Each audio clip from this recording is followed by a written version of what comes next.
کائنات کی تخلیق کے بارے میں بہت سے سائنسدانوں نے بہت کچھ لکھا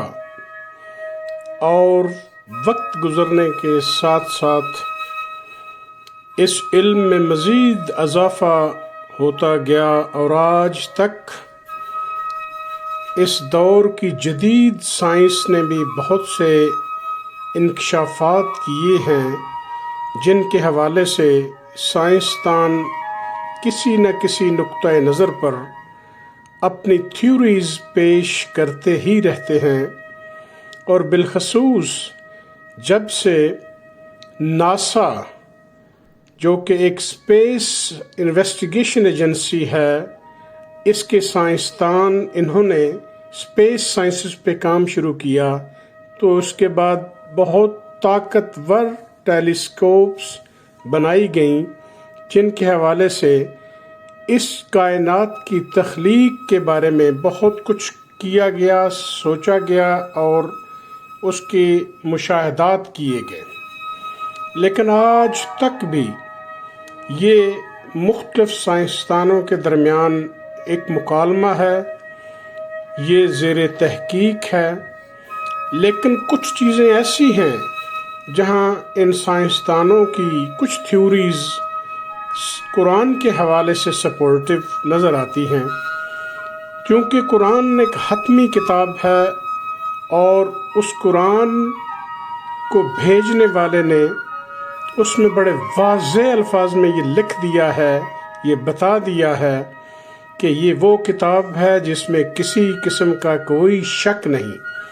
اور اس کی حفاظت بھی اللہ تعالیٰ نے اپنے ذمہ ہی لی ہے، اور اس کا سب سے بڑا ثبوت یہ ہے کہ آج اتنے سال گزرنے کے بعد، 1400 سال گزرنے کے بعد بھی اس کتاب میں کوئی رد و بدل، کوئی تحریف کرنا ممکن نہیں ہوئی، چونکہ لاکھوں اور کروڑوں کی تعداد میں اللہ کے وہ بندے ہیں جن کے سینوں میں اتنی بڑی کتاب لفظ و لفظ محفوظ ہے۔ یہ اللہ ہی ہے جس نے آسمانوں، زمین اور ان کے درمیان جو کچھ ہے اسے 6 ادوار میں پیدا کیا، پھر عرش اقتدار پر 6 دنوں میں خداوند نے آسمان اور زمین، سمندر اور ان میں جو کچھ بھی ہے سب مضبوطی سے قائم کیا۔ اور اس میں جب اللہ تعالیٰ قرآن میں یہ حوالہ دیتے ہیں تو وہ بار بار ان لوگوں کو اس میں تحقیق کی دعوت دیتے ہوئے چیلنج کرتے ہیں کہ آپ لوگ اس پر غور کیوں نہیں کرتے کہ اگر میں نے پہاڑوں کو، زمینوں کو، آسمانوں کو اور اس کے اندر موجود لاکھوں کروڑوں کی تعداد میں ستاروں اور سیاروں اور دیگر مخلوقات کو تخلیق کیا ہے، تو میرے لیے یہ کیوں کر ممکن نہیں کہ میں اسی طرح کی کوئی اور دنیا کھڑی کر دوں، اور یہ کیسے ممکن ہے کہ آپ لوگ اس سے انکار کر سکیں کہ ایک دن اس طرح کا آنے والا ہے جب آپ لوگوں کا یہ حساب ہوگا کہ آپ نے اس دنیا میں رہتے ہوئے کیا بھلائیاں کیں، کیا برائیاں کیں، اور ان سب کا حساب کتاب ہونے والا ہے۔ اللہ تعالیٰ نے قرآن کریم نے واضح فرما دیا کہ میں نے 6 دنوں میں زمین و آسمان بنائے، اور ان زمین و آسمان کے درمیان جو چیزیں تھیں وہ بنائیں، آسمانوں کی چھت بنائی اور زمین کو بچھونا بنایا اور پہاڑوں کو میخوں کی طرح گاڑ دیا تاکہ اس زمین کا توازن خراب نہ ہو۔ جو سائنسدان کہتے ہیں کہ یہ دنیا ایک نقطہ تھی، اور وقت گزرنے کے ساتھ ساتھ جب اس میں اس قدر حرارت پیدا ہوئی کہ ایک بہت بڑا ایکسپلوژن ہوا، اور اس دھماکے کے نتیجے میں یہ کائنات معرض وجود میں آئی۔ اس حوالے سے جس کو کہ سائنسدان بگ بینگ تھیوری کا نام دیتے ہیں، اس حوالے سے بھی قرآن میں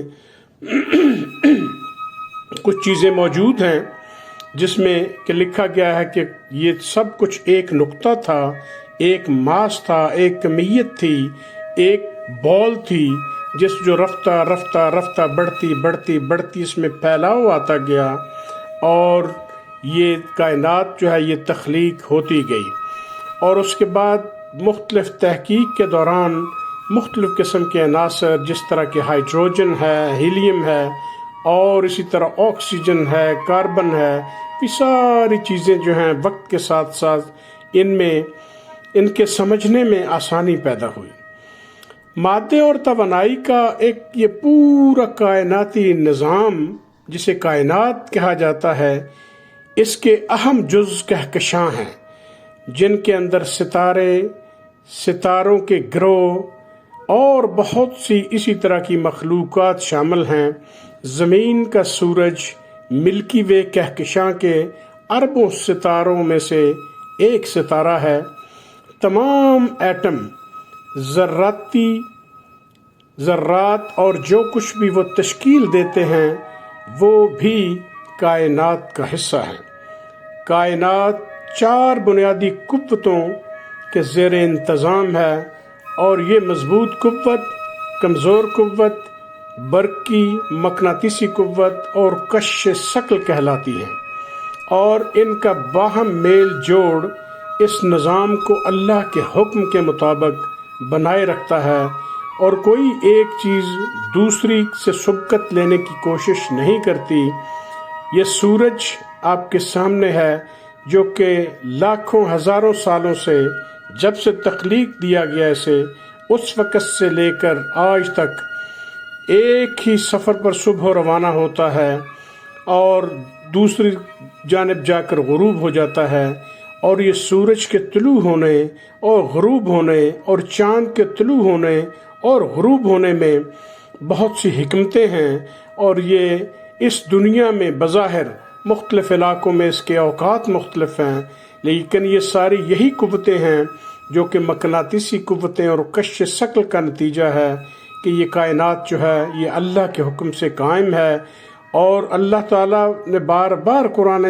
پاک میں یہ فرمایا ہے کہ میں نے کوئی بھی چیز اس کائنات میں بے مقصد پیدا نہیں کی ہے، بلکہ اس کا کوئی نہ کوئی مقصد ہے، اور ایک خاص مقام پر آ کر اس کائنات کے سارے نظام کو لپیٹ دیا جائے گا۔ اس لیے اس وقت تک اس انسان کے پاس اور دوسری مخلوقات کے پاس یہ مہلت ہے کہ وہ اپنے فرائض کو انجام دیں اور جو بھلائیاں ہیں وہ کریں۔ اور سائنسدانوں نے تاہم کائنات کی اس ابتدا اور ڈھانچے کے بارے میں کئی اور بھی نظریات پیش کر رکھے ہیں، جو کہ میں نے شروع میں عرض کیا کہ جس میں بگ بینگ تھیوری کے حوالے سے ہے، اور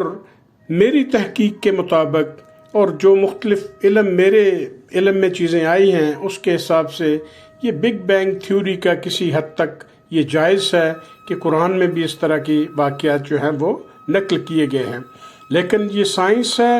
یہ وقت گزرنے کے ساتھ ساتھ اس میں تبدیلیاں آ رہی ہیں، اس میں جدت آ رہی ہے، اور میں سمجھتا ہوں کہ سائنسدان بھی قرآن کو مشعل راہ سمجھتے ہیں اور اس کی تمام چیزوں پر غور کرتے ہوئے آگے بڑھتے ہیں، اور وہ آخر کار اللہ تعالیٰ کے اس نظام کے اوپر جو مہر لگاتے ہیں کہ جو اللہ تعالیٰ نے قرآن میں 1400 سال پہلے فرمایا وہ لفظ بہ لفظ درست ہے۔ اور مجھے توقع ہے کہ انشاءاللہ آنے والے دنوں میں اللہ تعالیٰ کی وہ تمام حکمتیں یہ سائنسدان خود سے ثابت کریں گے اور یہ معاملات ٹھیک ہوں گے۔ بہت شکریہ۔ السلام علیکم ورحمۃ اللہ وبرکاتہ۔